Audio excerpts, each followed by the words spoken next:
संस्थापकाय च धर्मस्य सर्वधर्मस्वरूपिणे अवतारवरिष्ठाय रामकृष्णाय ते नमः। जननीं शारदां देवीं रामकृष्णं जगद्गुरुं पादपद्मे तयोः स्थित्वा प्रणमामि मुहुर्मुहुः। नमः श्रीयतिराजाय विवेकानन्दसूरये सच्चित्सुखस्वरूपाय स्वामिने तापहारिणे।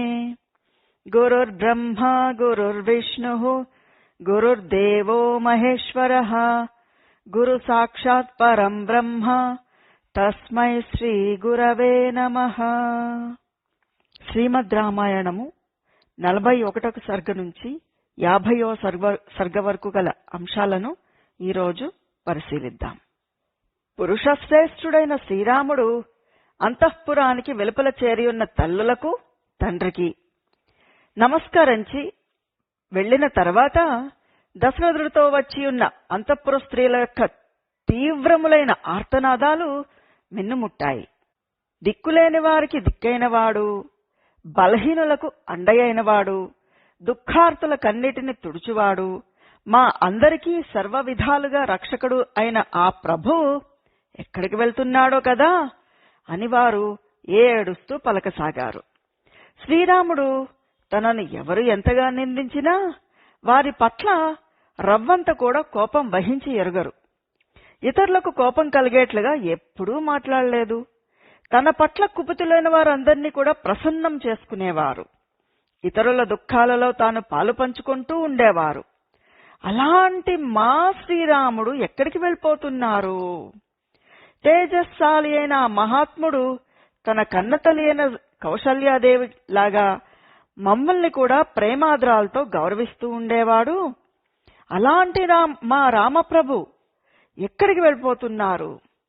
కైకేయి కారణంగా క్లిష్ట పరిస్థితుల్లో చిక్కుబడిన మహారాజు ఈ లోకంలోని ప్రజలందరికీ ఆర్తత్రాణపరాయుడైన శ్రీరాముణ్ణి అడవుల పాలు చేశారు. ఇప్పుడు ఆ స్వామి ప్రయాణం ఎక్కడికి? శ్రీరామచంద్రుడు సమస్త ప్రాణులకు కూడా ప్రీతిని కలిగించేవారు, ధర్మాత్ముడు, సత్యవ్రతం పాటించేవారు. అలాంటి రామప్రభుని ఈ మహారాజు మతి తప్పినవాడై వనవాస నిమిత్తం మనకు దూరం చేస్తున్నాడు అంటూ ఆ రాజపత్నులందరూ కూడా లేగదూడలకు దూరమైన గోవుల్లాగా దుఃఖంలో కుమిలిపోతూ ఏడుస్తూ బిగ్గరగా పెడబొబ్బలు పెట్టారట. పుత్రుని ఎడబాటు కారణంగా ఎంతో దుఃఖంతో విలవిల్లాడిపోతున్న మహారాజు అంతఃపురంలో చెలరేగుతున్న ఈ భయంకరమైన ఆర్తనాదాలను విని ఇంకా దుఃఖంలో పడి కృంగిపోయారు. పురమంతా కూడా రామ విరహబాధకు లోనై ఉండడం చేత పౌరులు నిత్య కార్యకలాపాలన్నిటినీ కూడా ఆపివేశారు. గృహస్థుల ఇళ్లల్లో మహిళలు పొయ్యలు వెలిగించలేదు. చేతులాడకపోవడం వల్ల ప్రజలు నిశ్చేష్టులై ఉండిపోయారు. 1000 ఏళ్ల లోకానికి వెలుగులు చిమ్మే సూర్యుడే ఈ బాధకు తట్టుకోలేక వెలవెలబోతూ అస్తంగతుడయ్యాడు. ఏనుగులు తాము తినబోతున్న ఆహారాన్ని నేల జార్చుకున్నాయి. పాడావులు తమ లేగ దూడల ఆకలి మాటనే మర్చిపోయి వాటికి పాలివ్వడం మానేశాయి. తొలి కాన్పునందే పండంటి కొడుకును కన్న తల్లి కూడా సంతోషానికి నోచుకోకుండా ఉండింది. అయోధ్యానగరంలోని ప్రజలందరూ కూడా ఎడతెగని దుఃఖభారంతో నిరంతరం నిట్టూర్పులు విడుస్తూ దశరథ మహారాజు యొక్క దురవస్థను గూర్చియే దురపిల్లసాగారు. రాజవీధుల్లోని జనులందరూ కూడా కన్నీరు మున్నీరుగా విలపిస్తూ శోకంతో కుమిలిపోవడం మొదలుపెట్టారు. ఒక్కరి మొహంలో కూడా సంతోషపు పొలకు అయినా లేకుండా పోయింది. గాలులు తమ చల్లదనాన్ని కోల్పోయాయి. చంద్రుడు సౌమ్య లక్షణానికి దూరమయ్యాడు. సూర్యతాపం సన్నగిల్లిపోయింది. జగత్తంతా కూడా క్షోభంలో మునిగిపోయింది. అందరూ కూడా సమస్తాన్ని విడిచిపెట్టి శ్రీరాముడి ధ్యాసలోనే మునిగిపోయారు. వనాలకు వేగుతున్న శ్రీరాముడి యొక్క రథ చక్రాల వేగానికి పైకెగిరిన ధూళి కనబడే అంతవరకు దశరథ మహారాజు ఆ వైపే చూస్తూ తన చూపును మరల్చకుండా ఉన్నారు. ఆ ధూళి సైతము కనుచూపు మేరలో కనబడకుండా పోవడంతో ఆ మహారాజు ఆర్తితో అలమటిస్తూ నేలపై పడిపోయారు. అప్పుడు కౌసల్యాదేవి రాజును లేవనెత్తడానికై ఆయన కుడి భుజాన్ని పట్టుకున్నారు. భరతుని తల్లి అయిన కైకేయి కూడా సహాయపడ్డానికి వచ్చి ఆయన ఎడం పక్కకి చేరారు. సహజంగా నీతివేత్త, ధర్మాత్ముడు, సదాచార సంపన్నుడైన దశరథ మహారాజు కైకను చూసిన వెంటనే క్రుద్ధుడై మండిపడుతూ ఆమెతో ఇలా అన్నారట, ఓ కైక, ఇక నన్ను తాకవలదు, నీ ముఖం చూపించొద్దు. దుష్టురాలువైన నువ్వు నా భార్యవే కావు, కనీసం బంధువి కూడా కాదు. అంతేకాదు, నిన్ను ఆశ్రయించుకుని జీవిస్తూ ఉన్న వారికి నేను ప్రభువును కాదు, వారు నాకు పరిజనులు కారు. నువ్వు కేవలము రాజ్యకాంక్షతో ధర్మాన్ని త్యజించావు. కాబట్టి అధర్మపరురాలవైన నిన్ను నేను త్యజిస్తున్నాను. అగ్నిసాక్షిగా నిన్ను పెళ్లాడాను, నీతో కలిసి అగ్నికి ప్రదక్షిణ చేశాను. హద్దు మీరిన నీ దుశ్చర్యల మూలంగా నేటి నుంచి నేను ఐహికంగా, ఆముష్మికంగా నీతో గల బంధాలన్నిటినీ త్రెంచుకుంటున్నాను. ఈ అఖండ కోసల రాజ్యానికి అధర్మ మార్గంలో అధిపతి అయి భరతుడు గనక సంతోషించిన వాడైతే నేను మృతి చెందిన తర్వాత అతడు సమర్పించే పిండోదకాలు నాకు చెందకుండుగాక అంటూ పలికారు దశరథ మహారాజు.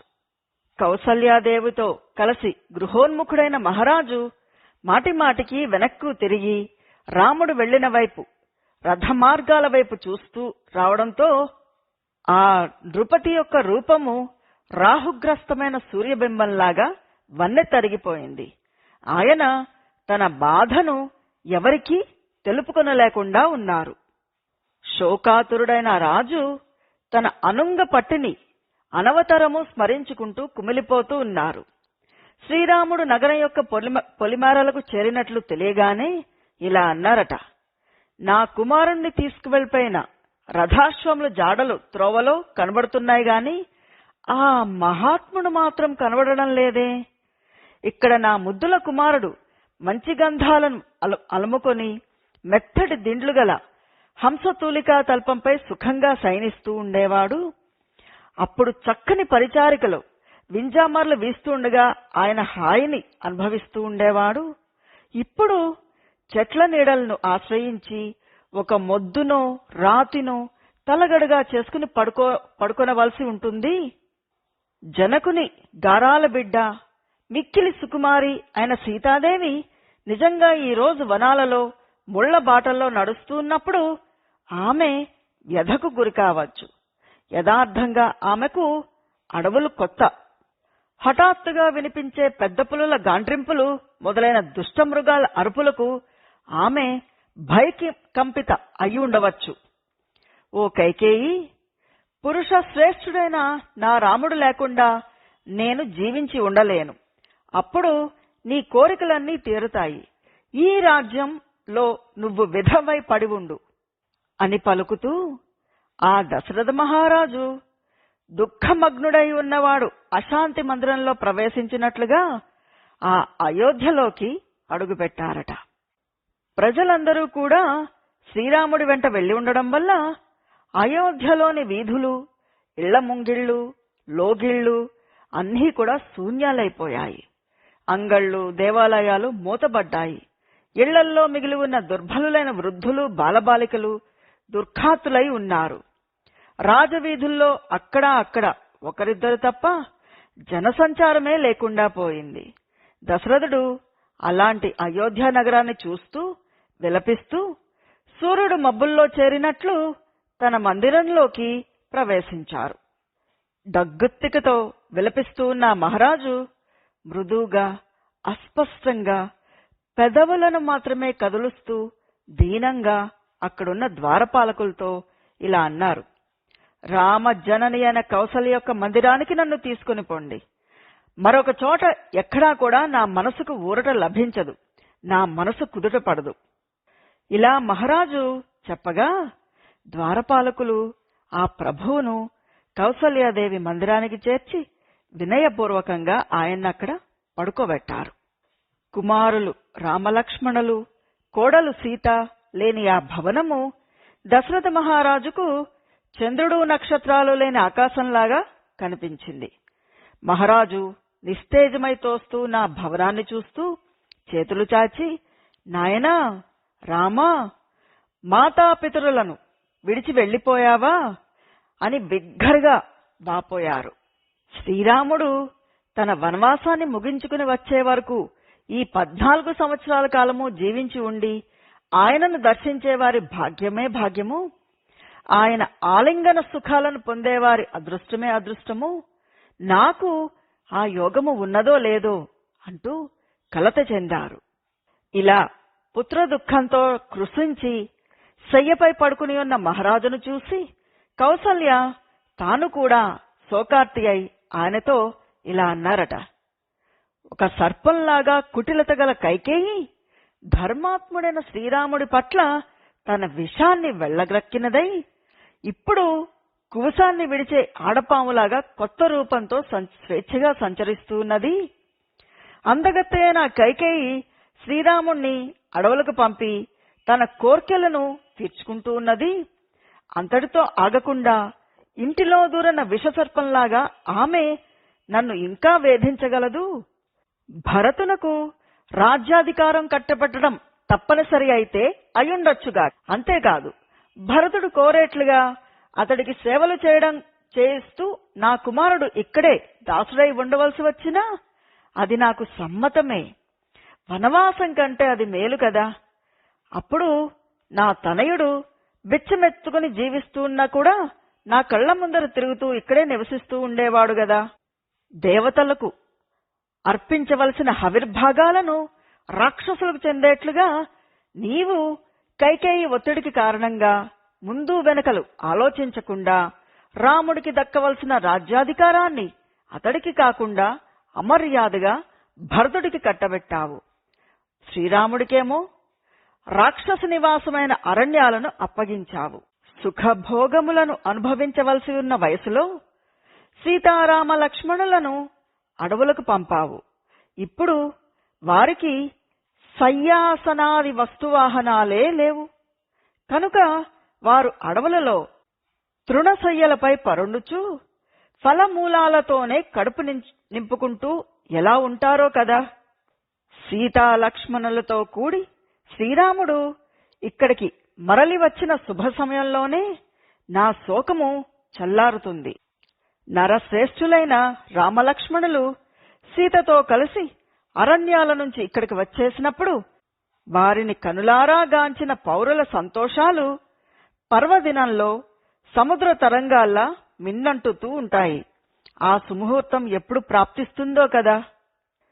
పరిణతి చెందిన ప్రజ్ఞాశాలి జ్ఞానవృద్ధుడు, దేవతల వలె నిత్య యవ్వన శోభలను కలిగినవాడు, ధర్మజ్ఞుడు అయిన శ్రీరాముడు 3 సంవత్సరాల చిన్నారిలాగా ముద్దు మురుపాలను గూర్చుతూ నా ఒడిలోనికి ఎప్పుడు చేరునో కదా. ఓ రాజా, నేను పూర్వజన్మలో పాలు తాగడం కోసం ఆరాటంతో తల్లుల పొదుగులను చేరిన దూడలను ఆ తల్లుల నుంచి వేరు చేసిన క్రూరాత్మురాలనై ఉంటాను. లేనిచో నాకు ఈ దుర్గతి పట్టదు కదా, ఇది నిశ్చయము. ఓ నరోత్తమా, లేగదూడకు తల్లి అయిన గోవుకును వలె నాకు పుత్రుడంటే ప్రాణము. క్రూర జంతువైన సింహము లేగదూడ నుంచి ఆవును వలె దుష్ట కైకేయి బలాత్కారంగా నన్ను నా పుత్రుడి నుంచి దూరం చేసింది. నా శ్రీరాముడు సర్వశాస్త్ర కోవిదుడు, సకల సద్గుణాల పెన్నిధి. నాకు అతడు ఒక్కడే కొడుకు. అలాంటి నా ముద్దుల పట్టికి దూరంగా నేను బతకజాలను అంటూ ఉత్తమ వనితైన కౌసల్యాదేవి విలపిస్తూ ఉండగా విశిష్ట ధర్మాలను ఎరిగినదైన సుమిత్రాదేవి ధర్మబద్ధములైన వచనాలను ఈ విధంగా పలికారట. ఓ పూజ్యురాలా, నీ తనయుడైన శ్రీరాముడు సకల సద్గుణ సంపన్నుడు. అతడొక మహాపురుషుడు. అలాంటి మహాత్ముని కోసం కేవలం పుత్రభావంతో ఇలా దీనంగా విలపించడం అనేది ఉచితం కాదు. నీ కుమారుడు మహాత్ముడైన తన తండ్రిని సత్యవాదిని చేయడానికై, ఆయన మాటను నిలపడానికై వనాలకు వెళ్లాడు. ఇది సర్వదా సత్పురుషులు ఆచరించేది చక్కటి మార్గమే. ఇది ఇహపరలోకాలలో సత్ఫలితాలను ఇస్తుంది. ధర్మానికి కట్టుబడేవాడు శ్రేష్ఠుడు అయిన శ్రీరాముడి కోసం ఇక ఎప్పుడూ విచారించవలదు. సమస్త ప్రాణుల పట్ల దయ చూపించేవాడు పవిత్రుడు అయిన లక్ష్మణుడు రాముని పట్ల భక్తి ప్రపత్తులు గలవాడు. సత్ప్రవర్తనతో ఎల్లప్పుడూ కూడా అన్నను అనుసరించడం అనేది అతడికి సహజ లక్షణం. మహాత్ముడైన శ్రీరాముడికి తోడుగా ఉండడం వలన లక్ష్మణుడికి శ్రీరాముని సేవ చేసే భాగ్యము దక్కింది. ఇది లక్ష్మణుడికి విశేష లాభం. ఇక విదేహ ప్రభు యొక్క కూతురైన సీతాదేవి హాయిగా సుఖ జీవితాన్ని గడపవలసి ఉంది. కానీ ఆమె పతి సేవా పరాయణ అవడం చేత వనవాసంలో కలిగే పెక్కు కష్టాలు ఉంటాయని తెలిసి కూడా నీ కుమారుడు తనకు భర్త అయిన శ్రీరాముణ్ణి అనుసరించి వెళ్ళింది. నీ కుమారుడైన శ్రీరాముడు ధర్మాచరణలో సత్యవ్రతాన్ని పాటించడంలో సాటిలేనివాడు. అవి ఆ మహాపురుషుని సహజ సంపదలు. కాబట్టి ఆయన కీర్తి పతాకం లోకంలో ఎల్లప్పుడూ కూడా ఎగురుతూనే ఉంటుంది. ఇంకా ఆయన పొందవలసినదేముంది? కనుక ఆయన కోసం శోకించవద్దు. శ్రీరాముని యొక్క పవిత్రతను నిరుపమాన మహత్వాన్ని ఎరిగిన సూర్యుడు తన కిరణాలచే ఆయన శరీరానికి ఏమాత్రం బాధను కలిగించడు. శ్రీరాముడికి భయపడి వాయువు కాలోచితంగా చల్లదనాన్ని వెచ్చదనాన్ని ప్రసరింపచేస్తాడు. అలాగే చంద్రుడు తన చల్లని కిరణాలతో స్పృశిస్తూ రాత్రివేళ ఆయనకు సుఖాన్ని కలిగిస్తాడు. దివ్యాస్త్ర సంపన్నుడు నరశ్రేష్ఠుడు అయిన ఆ మహాత్ముని బాహుబలము తిరుగులేనిది. అందువల్ల ఆయన అరణ్యంలో సైతము స్వగృహంలో ఉన్నట్టే ప్రశాంతంగా నిర్భయంగా నివసించగలడు. అద్భుతమైన తేజస్సు, సాటిలేని శౌర్య పరాక్రమములు, ప్రశస్తములైన లక్షణములు మొదలైన వాటి కారణంగా శ్రీరాముడే తన వనవాసము ముగిసిన తర్వాత రాజ్యాధికారాన్ని చేపట్టగలడు. ఆయన సూర్యుణ్ణి మించిన తేజస్వి. అగ్ని యొక్క దాహక శక్తి కూడా ఆయన ముందు నిలవలేదు.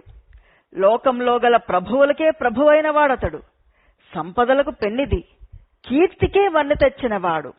సమస్త ప్రాణులకు భూమి ఆధారం కాగా ఆ భూదేవికి ఇతడే ఆధారము. అంటే సమస్త భూమండలం కూడా ఈయన పాలనలో సురక్షితంగా ఉంటుంది.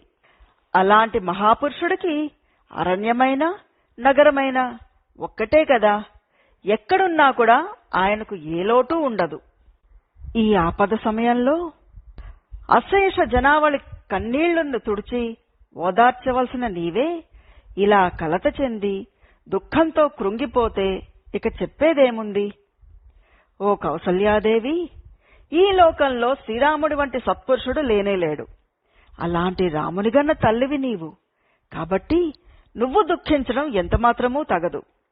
అలాంటి మహాత్ముడైన నీ సుతుడు తన ఆత్మీయులతో కూడి నీ చరణాలకు ప్రణమిల్లుతూ ఉండగా చూసి వెంటనే సకాలంలో వర్షించే మేఘాల్లాగా నీవు ఆనందాశ్రువులను స్రవింపచేయగలవు. మహావీరుడైన శ్రీరాముడు తన వారితో కలిసి నీకు పాదాభివందనం ఆచరిస్తూ ఉండగా పర్వతంపై మేఘపంక్తి తొలకరి జల్లు చల్లినట్లుగా ఆయనపై నీవు నీ ఆనంద బాష్పాలను చిలకగలవు అంటూ కౌసల్యాదేవిని ఓదార్చారు సుమిత్రాదేవి. సుమిత్రాదేవి ఎదుటివారి హృదయాలను భావాలను గుర్తించి వారికి ఊరటగొర్చడంలో మేటి. సమయస్ఫూర్తి కలిగి మాట్లాడడంలో ఆవిడ చాలా నేర్పరి. పూజ్యురాలైన లక్ష్మణమాత శ్రీరామజనని అనే కౌసల్యాదేవిని ఇలా పలు విధాలుగా ఓదారుస్తూ పలికి తర్వాత మిన్నకుండిపోయారట. రాముని తల్లి అయిన కౌసల్యాదేవి లక్ష్మణ జనని అయిన సుమిత్రాదేవి యొక్క ఉపశమన వచనాలను విని ఊరడిల్లారు. ఆవిడలోని శోకమంతా కూడా అదృశ్యమయ్యింది. ఆవిడ మనసు కుదుటపడింది. మహానుభావుడైన శ్రీరాముడు తండ్రి మాటను నిలబెట్టడానికై దీక్ష వహించి వనవాసాలకు వెళ్తూ ఉండగా అయోధ్యావాసులందరూ కూడా భక్తి విశ్వాసాలతో ఆయన్ను అనుసరిస్తూ వెళ్లారు. త్వరలో మన వద్దకు వీరు తిరిగి రావాలి అని కోరుకునేవారు తమ ఆత్మీయులను ఎక్కువ దూరం అనుసరించరాదు అనే నియమ ప్రభావంతో దశరథ మహారాజు ఇతర అంతఃపుర జనులు అతి కష్టం మీద వెనక్కు తిరిగారు. కాని శ్రీరాముడి రథం వెంట పరుగెడుతున్న అయోధ్యావాసులు మాత్రము తమ ఇళ్లకు తిరిగి రాలేదు. ఎలా అంటే సద్గుణ సంపన్నుడిగా వాసికెక్కిన శ్రీరాముడు అయోధ్యానగర ప్రజలందరికీ పున్నమి నాటి చంద్రుడిలాగా ఆహ్లాదకరుడు. ఈ అయోధ్యావాసులందరూ కూడా రామా మరలుము మరలుము అంటూ ఎంతగా ప్రార్థిస్తున్నా వినకుండా శ్రీరాముడు తన తండ్రి మాటను నిలపడానికై వనవాసాభిముఖంగా ముందుకే సాగారు. తమను అనుసరిస్తూ వస్తున్న ప్రజలను చూసి శ్రీరాముడు కరుణాపూరిత నయనాలతో వారిని చూస్తూ తన కన్న బిడ్డల వలె భావిస్తూ వాత్సల్యంతో వారితో ఇలా అన్నారట. ఓ పౌరులారా, మీరందరూ నాపై ఇంతటి ప్రేమాదరాలను చూపుతున్నందుకు సంతోషము. కాని ఇంతకంటే రెట్టించిన ఆదరాభిమానాలను భరతుడిపై చూపించండి. అప్పుడు నాకు ఇంకా ఎక్కువ సంతోషము కలుగుతుంది. కైకేయి కుమారుడైన భరతుడు అత్యంత ఉత్తముడు. అతడు మీకు తగినంతగా ప్రీతిని గురుస్తూ మేలు చేయగలడు. వయసులో చిన్నవాడైనా కూడా మిక్కిలి జ్ఞాన సంపన్నుడు, మృదు స్వభావుడు, పరాక్రమశాలి, సద్గుణ నిధి. అతడు మీకు ప్రభువు కాగలడు. ఆయన పాలనలో మీరు నిర్భయంగా ఉండవచ్చు. భరతుడు రాజోచిత లక్షణాలు విశేషంగా కలవాడు. అందువలననే మహారాజు ఆయన్ను యువరాజు గావించడానికి నిర్ణయించారు. కాబట్టి నేను, లక్ష్మణ, శత్రుఘ్నాదులు మీరు రాజశాసనాన్ని శిరసావహించవలసి ఉంటుంది. నేను వనాలకు వెళ్లిన తరువాత మహారాజు గారి మనస్సుకు ఊరట కలిగేట్లు ఆయనకు అనువుగా మసలుకోండి. అది నాకు తృప్తిని కలిగిస్తుంది అంటూ పితృవాక్య పరిపాలనలోనే స్థిరచిత్తుడైన శ్రీరాముడు అందుకు అనుగుణంగా ప్రజలకు ఎంతో హితాన్ని కలిగించే వచనాలను పలికారు. కాని వారు మాత్రం తమ మనసుల్లో శ్రీరాముడే తమకు రాజు కావాలని కోరుకున్నారు. రామలక్ష్మణుల గుణప్రభావంతో ఆకర్షితులైన పౌరులు ఏమీ పలకలేక మిన్నకుండిపోయారు. తండ్రి ఆజ్ఞను నెరవేర్చడానికే స్థిర నిశ్చయంతో వనాలకు వెళ్తున్న శ్రీరాముణ్ణి చూసి ఆ ద్విజులందరూ కూడా నివ్వెరపోయారు. తరువాత వారు ఎంతో పరితపించిన వారై శ్రీరాముడితో ఇలా అన్నారట. ఓ రఘునందన, నువ్వు బ్రాహ్మణ హితైషివి. కాబట్టి ఈ బ్రాహ్మణ సమాజమంతా కూడా నిన్ను అనుసరించి వస్తుంది. అంతేకాదు, అగ్నిహోత్రులు కూడా బ్రాహ్మణుల భుజస్కంధాలను అధిష్ఠించి మీ వెంటనే వస్తాయి. మేము నిన్ను అనుసరించి వనాలకు రావడానికే నిశ్చయించుకుని ఉన్నాము. ఈ నిర్ణయానికి తిరుగులేదు.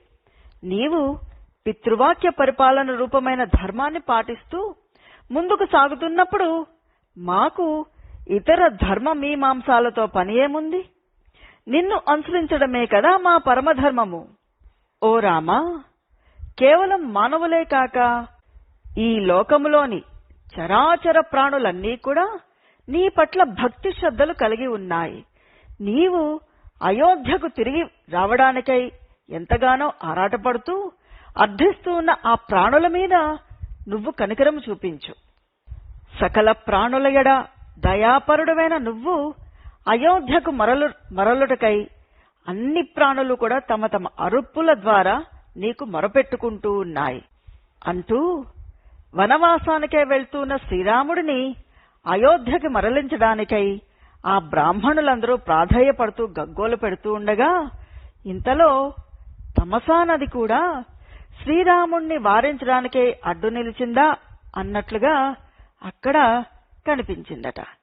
సుమంత్రుడు కూడా రథాన్ని తమసా నదీ తీరాన్ని చేరగానే ప్రయాణశ్రమతో అలసి ఉన్న గుర్రాలను రథం నుంచి విప్పి వాటిని అటూ ఇటూ తిప్పారు. స్వభావాన్ని అనుసరించి అవి భూమిపై పొర్లాడాయి. తర్వాత అతడు నీరు తాగించి వడలు కడిగి వాటిని తమసా నదీ తీరంలో వదిలిపెట్టారు. అందరూ కూడా మనోహరమైన ఆ తమసా నదీ తీరంలో విడిది చేశారు.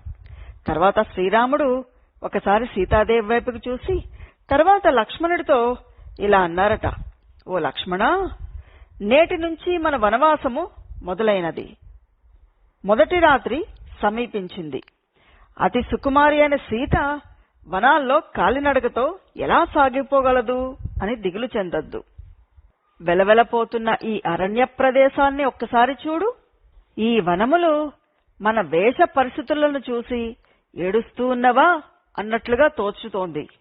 అయోధ్య నగరంలోని స్త్రీ పురుషులందరూ కూడా మన ఎడబాటుకు తట్టుకునలేక ఎంతో శోకిస్తూ ఉంటారు. ఇందులో సందేహమే లేదు. ఉత్తమురాలైన కౌసల్యామాత, తండ్రి దశరథుడు మన కోసం ఏడ్చి ఏడ్చి ఏమైపోతారో ఏమో అని నాకు వేదన కలుగుతోంది. పుత్రుని ఎడబాటు కారణంగా దుఃఖితులైన పెద్దలను సేవించు విషయంలో పుత్రధర్మాలను, వారి ప్రయోజనములను, వారి అభిరుచులను, ఆకాంక్షలను ఎరిగి ఉపచారములు చేయడమే ధర్మార్థ కామయుక్తంగా సేవించడం అనబడుతుంది. ధర్మాత్ముడైన భరతుడు అక్కడనే ఉన్నాడు కాబట్టి మాతాపితరులను ధర్మార్థ కామయుక్తంగా చక్కగా సేవిస్తూ స్వాంతన వచనాలతో వారికి ఊరట కలిగించగలడు. భరతుని మృదు స్వభావాన్ని, సౌశీల్యాన్ని పదే పదే గుర్తు చేసుకోవడం వలన నా మనస్సుకు దిటవు కలిగింది. కాబట్టి తల్లిదండ్రుల విచారణ విషయంలో ఇక నేను చింతించవలసిన పని లేదు. ఓ లక్ష్మణ, నీవు నన్ను అనుసరించి వచ్చి ఒక మంచి పన్నే చేశావు. లేకపోతే సీతాదేవి రక్షణ విషయంలో సహాయంకై మరొక మార్గాన్ని అన్వేషించవలసి వచ్చేది అంటూ లక్ష్మణుడితో పలికిన శ్రీరాములు వారు ఆ రోజు రాత్రి అక్కడనే గడపదలిచారు. రాత్రి అవడం వలన సుమంత్రుడు లక్ష్మణుడి సహాయంతో శ్రీరాముని కోసమై శయ్యను ఏర్పాటు చేశారు. బదనె అయిన సీతాదేవి, అన్నయ్య అయిన శ్రీరామచంద్రుడు అలసి ఉన్నందున గాఢ నిద్రలో మునిగి ఉండడం గమనించిన లక్ష్మణుడు శ్రీరాముడి గుణగణాలను గూర్చి సుమంత్రుడితో వివరించడం ప్రారంభించారు. ఆ రాత్రంతా కూడా మేల్కొనే ఉండి శ్రీరాముడి గుణవైభవాలను గూర్చి మాట్లాడుకున్నారు. ఇంతలో సూర్యోదయం అయింది. శ్రీరామచంద్రుడు ఉషఃకాలంలోనే మేల్కొని ప్రయాణశ్రమతో అలసిపోయి మైమరిచి నిద్రిస్తున్న పౌరులను చూసి తమ్ముడైన లక్ష్మణుడితో ఇలా అన్నారట, సోదరా లక్ష్మణ, చెట్ల కింద నిద్రిస్తూ ఉన్న ఈ ప్రజలను చూడు. వీరు మనలను అయోధ్యకు మరలించుకుపోవడానికే గట్టి పట్టుదలతో ఉన్నారు. దానికోసం తమ ప్రాణాలను విడవడానికి కూడా సిద్ధంగా ఉన్నారు. తమ నిశ్చయాన్ని మాత్రం వదిలిపెట్టడం లేదు. వీరు నిద్ర నుంచి మేలుకొనక ముందే మనం రథాన్నెక్కి ఎవ్వరూ పసిగట్టలేని మార్గంలో వేగంగా సాగిపోదాము. అప్పుడు ఇక వీరు మన వెంట వచ్చే అవకాశముండదు. ఇలా చెట్లు చేమలను ఆశ్రయించి నిద్రించాల్సిన అవస్థ కూడా తప్పుతుంది. ప్రజల దుఃఖాలను తొలగించడమే రాజకుమారుల ధర్మము. అంతేకాదు తమ కారణంగా ప్రజలు ఎలాంటి దుఃఖాలు పాలవకుండా చూడడమే వారి కర్తవ్యము అంటూ శ్రీరాముడు లక్ష్మణుడితో అన్నారట. ఆయన మాటలను విన్న సుమంత్రుడు ఒక్క క్షణంలో రథాన్ని సిద్ధం చేశారు. రథము తమసా నది ఆవలి తీరానికి చేరిన తర్వాత శ్రీరాముడు ప్రజలను మభ్యపెట్టడానికై సుమంత్రునితో ఇలా అన్నారు, ఓ సారథి, నువ్వు త్వరగా రథాన్నెక్కి అయోధ్య వైపుగా బయలుదేరము. కొంత దూరం అటు వేగంగా పోనిచ్చి మరలా రథాన్ని ఇటు తిప్పుము. ఇలా చేస్తే ప్రజలు నా జాడను తెలుసుకొనలేరు.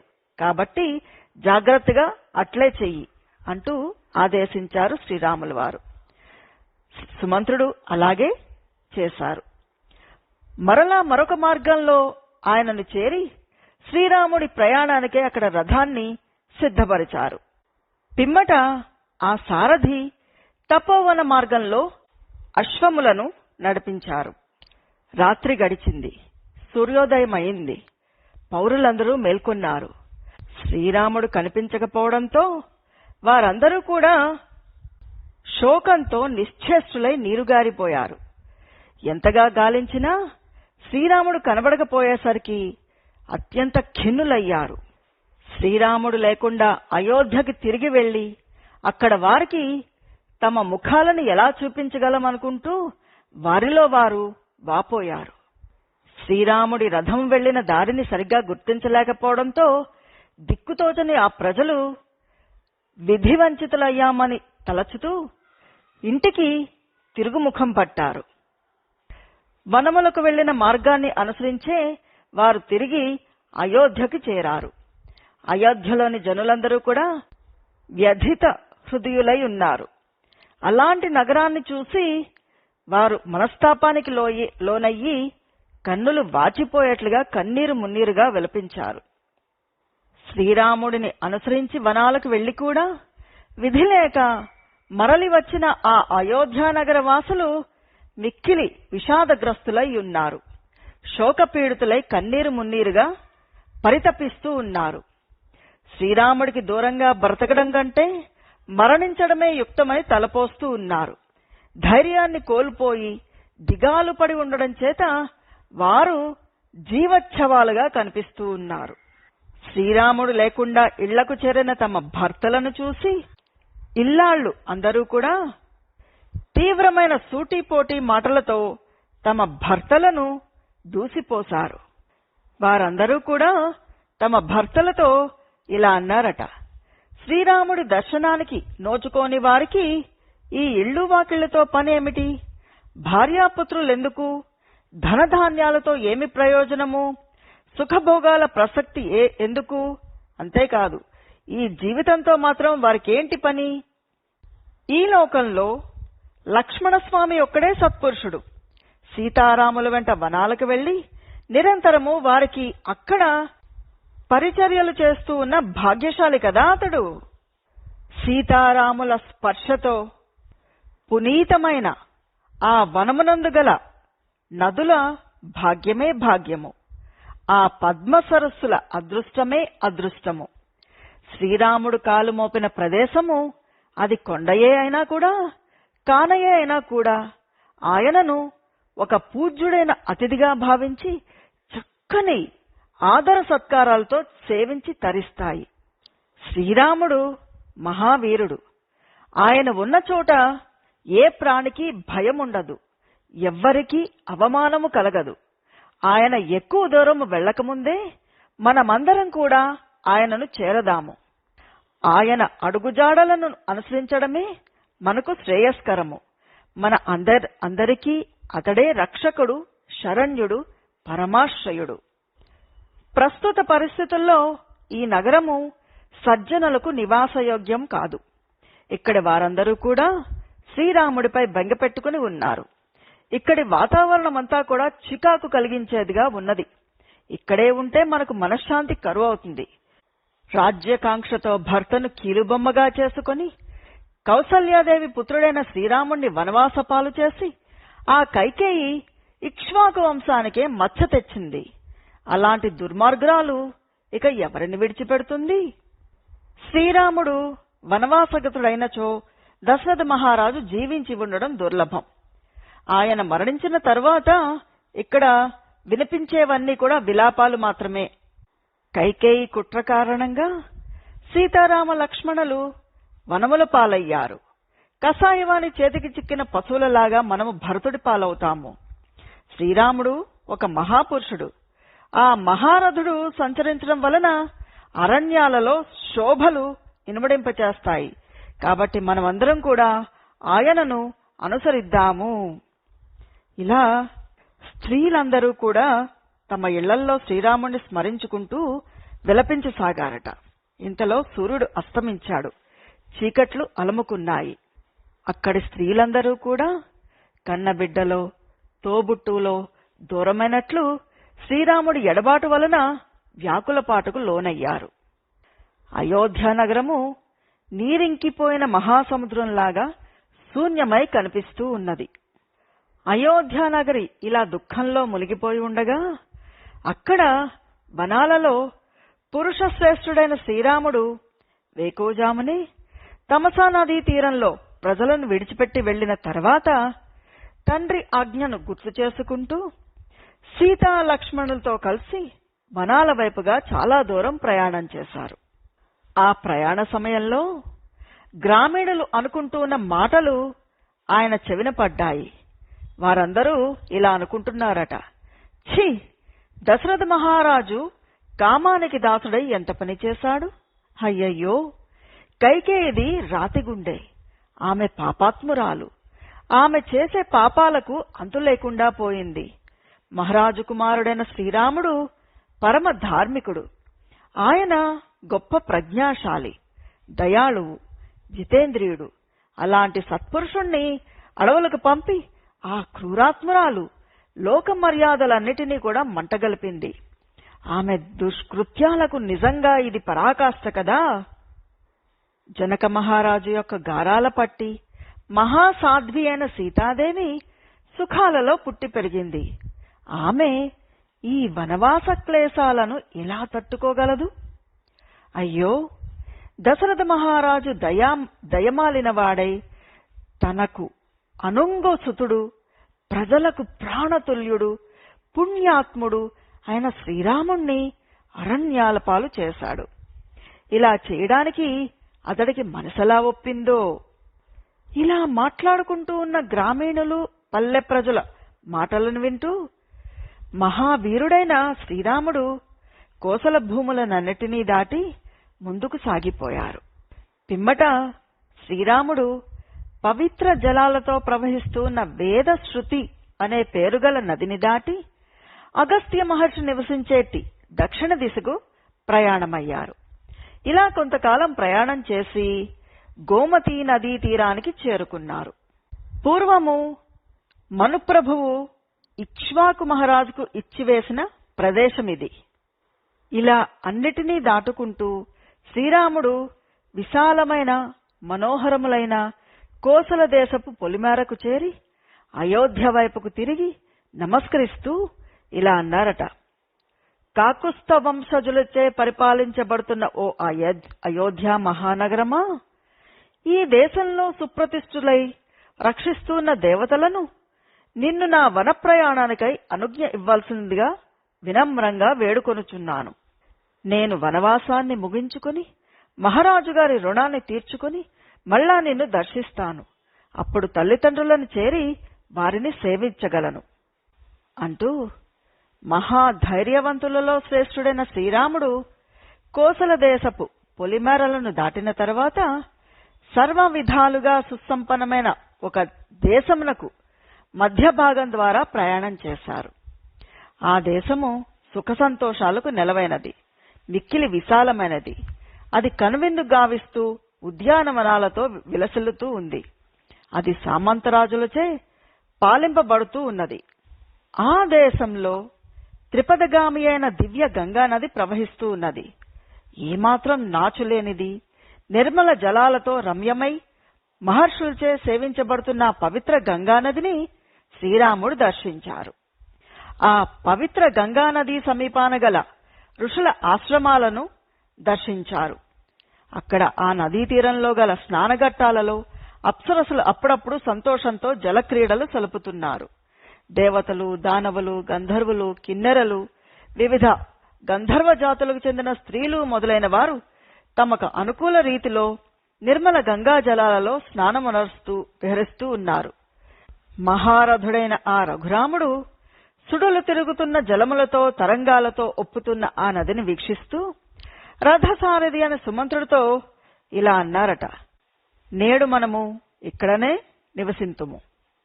అంతటా లక్ష్మణుడు, సుమంత్రుడు ఆ రఘునందనుని మాటలకు తలలూపి రథాన్ని గారచెట్టు వద్దకు తీసుకువెళ్లారు. రమ్యమైన ఆ చెట్టు నీడలో ఆగిన ఆ రథం నుంచి శ్రీరాముడు సీతా లక్ష్మణులతో కూడి కిందకు దిగారు. గుహుడు అనే అతను ఆ ప్రదేశానికి అధిపతి. అతడు శ్రీరాముడికి భక్తుడు, ఆత్మీయుడు, మిత్రుడు, నిషాద జాతివాడు, చతురంగ బలములు కలవాడు, ఉత్తమ పరిపాలకుడుగా, పరమ భక్తుడిగా వాసిగాంచినవాడు.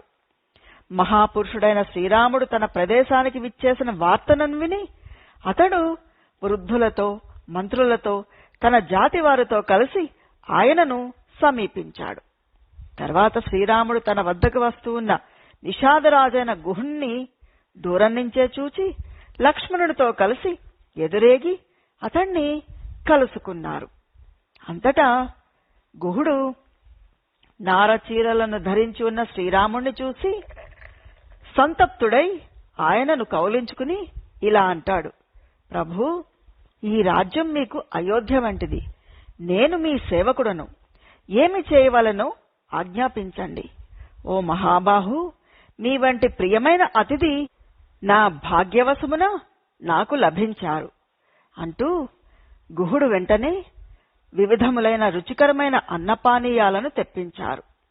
ఆ స్వామికి అర్ఘ్యపాద్యాది సత్కారాలు నెరపారు. తర్వాత తిరిగి ఆయనతో ఇలా అన్నారట: ఓ మహాబాహు, మీకు స్వాగతం. ఈ రాజ్యమంతా మీదే. మీరే మాకు ప్రభువులు, మేము పరిచారకులము. కాబట్టి సాదరంగా ఈ రాజ్యాన్ని పరిపాలించండి. భక్ష్యములు, భోజ్యములు, పానకములు మొదలైనవన్నీ కూడా సిద్ధముగా ఉన్నాయి. అందరూ ఆరగించండి. చక్కని శయ్యలు ఏర్పాటు చేయబడి ఉన్నాయి. గుర్రాలకు గడ్డి మొదలైన ఆహార పదార్థాలు సిద్ధమనర్చబడి ఉన్నాయి అని పలుకుతూ ఉన్న గుహుడితో శ్రీరాముడు ఇలా అన్నారట: ఓ మిత్రమా, నీవు కాలినడగతో ఇంత దూరము వచ్చి స్నేహ సద్భావములు ప్రకటించావు. నీవు చూపిన ఆదరాభిమానములే మాకు సకల సత్కారములు. పూర్తిగా ప్రసన్నమైతిని అంటూ శ్రీరాముడు తమ బలమైన బాహువులతో గుహుణ్ణి కౌగిలించుకున్నారట. ఇంకా గుహుడితో ఇట్లా అంటున్నారంట: ఓ మిత్రమా, నువ్వు, నీ బంధువులు క్షేమంగా ఉన్నందుకు నాకు సంతోషము. మీరు ఆదరాభిమానాలతో మాకై ఈ అన్నపానాదులను సమకూర్చినందుకు సంతోషిస్తున్నాను. కానీ వీటిని నేను పరిగ్రహించజాలను. ఎలా అంటే, ప్రస్తుతం నేను పితృవాక్య పరిపాలనా ధర్మానికి బద్ధుడనై వనములలో తాపసిగా నివసిస్తూ ఉన్నాను. కాబట్టి నారచీరలు, మృగచర్మము ధరించి ఉన్నాను. ఫలమూలాదులే నాకు ఆహారములు. దీనిని గమనించు. మీరు సమకూర్చిన పదార్థాలలో అశ్వగ్రాసాన్ని మాత్రము స్వీకరింతును. మిగిలిన వాటితో పనిలేదు. మీరు అన్యదా భావించవలదు. ఇప్పుడు ఈ మాత్రం మీ సహకారమే మాకు ఒక గొప్ప సత్కార్యం. మా తండ్రి అయిన దశరథ మహారాజుకు ఈ అశ్వములంటే మిక్కిలి ఇష్టం. ఇవి హాయిగా ఉండేట్లుగా పోషణ జరిపితే అది మాకు జరిగిన చక్కని సత్కారమే అవుతుంది అంటూ పలికారు శ్రీరాములు వారు. అనంతరం శ్రీరాముడు తన నారచీరను ఉత్తరీయంగా ధరించి సాయం సంధ్యోపాసన పూర్తి చేశారు. లక్ష్మణుడు స్వయంగా తీసుకువచ్చిన జలాలను ఆహారంగా స్వీకరించారు. పిమ్మట లక్ష్మణుడు శ్రీరామునకు పాద ప్రక్షాళనం చేశారు. తర్వాత శ్రీరాముడు ఆచమనం చేసి నేల మీద తృణశయ్యపై భార్యతో కూడి శయనించారు. అప్పుడు వారికి కొంత దూరంగా ఒక చెట్టు దగ్గర లక్ష్మణుడు నిలబడి ఉన్నారు. గుహుడును ధనుర్ధారి అయి సుమంత్రుడితో కలిసి లక్ష్మణుడితో సంభాషిస్తూ శ్రీరాముని రక్షణ విషయంలో అప్రమత్తుడై ఆ రాత్రంతా మేలుకొనే ఉన్నారు. కోసల దేశాన్ని దాటిన తర్వాత శ్రీ సీతారామ లక్ష్మణులకు ఇది మొదటి రాత్రి. వారు తమ 14 సంవత్సరాల వనవాస దీక్షను ముగించుకుని మరల అయోధ్యకు చేరే వరకు లక్ష్మణుడు నిద్రాహారాలను మానివేసి సీతారాములను సేవిస్తూ వచ్చారు. ఆ లక్ష్మణ స్వామి యొక్క సేవా తత్పరత, దీక్షా దక్షతలు అలాంటివి. ధీశాలి, పేరు ప్రతిష్టలు గలవాడు, మహాత్ముడైన శ్రీరాముడు సుఖములలో పుట్టి పెరిగినవాడు, దుఃఖమనే మాటే ఎరుగనివాడు.